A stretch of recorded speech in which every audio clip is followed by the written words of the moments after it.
George Harrison was all of 27 years old when he started making what became All Things Must Pass, in May 1970.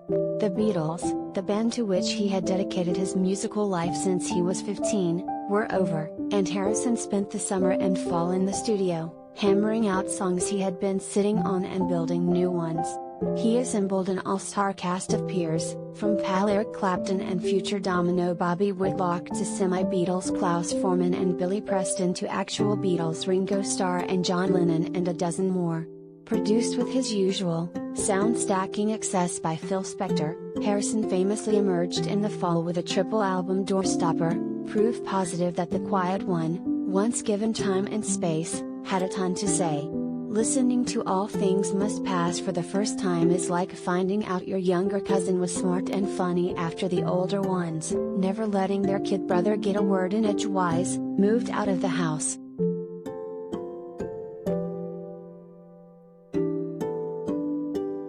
All Things Must Pass is now available in a massive, 50th anniversary reissue, complete with a revelatory remix and tricked out with 47 demos and outtakes. One can purchase it digitally, in 8 LPs, 5 CDs, or in the staggeringly excessive Uber Deluxe edition, a 50-pound beast that comes in a wooden crate and contains 2 gorgeous books, small models of the gnomes from the album cover, and more goodies. Living in the material world, indeed. The original All Things has aged brilliantly, the fresh remix doesn't hurt.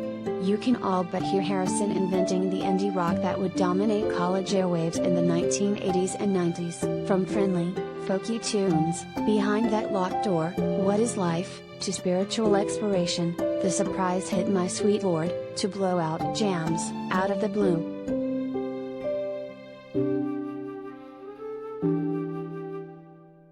This album could have been released in 1987, 1995, or next Friday, possibly on Merge or secretly Canadian.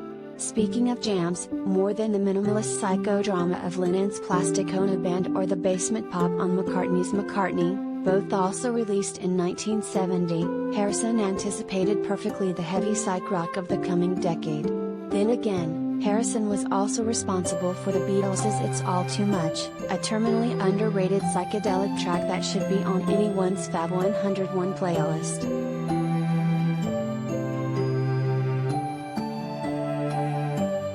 The 2 CDs of early demos, Day 1 made with Voormann and Starr, Day 2 acoustic versions, could easily stand on their own. These are spare, campfire-ish takes on which Spector would soon add wall of sound bricks.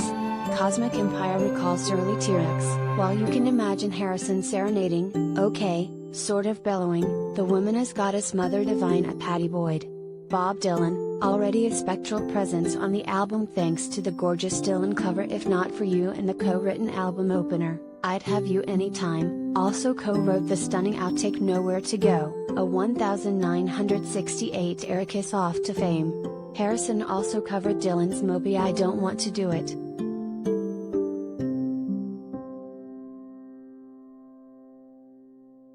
The 5th and final disc is dedicated to full band outtakes. Wah gets a slightly longer version, while the gorgeous Isn't It a Pity, take 27, sounds like a group heartbeat and the first take of What Is Life somehow sounds even sprightlier. What this glorious collection best drives home is that, while his former bandmates kept their own counsel, Harrison embraced being a member of the rock community and invited them into his head. Harrison surrounded himself with pals, people who supported his vision, and let fly.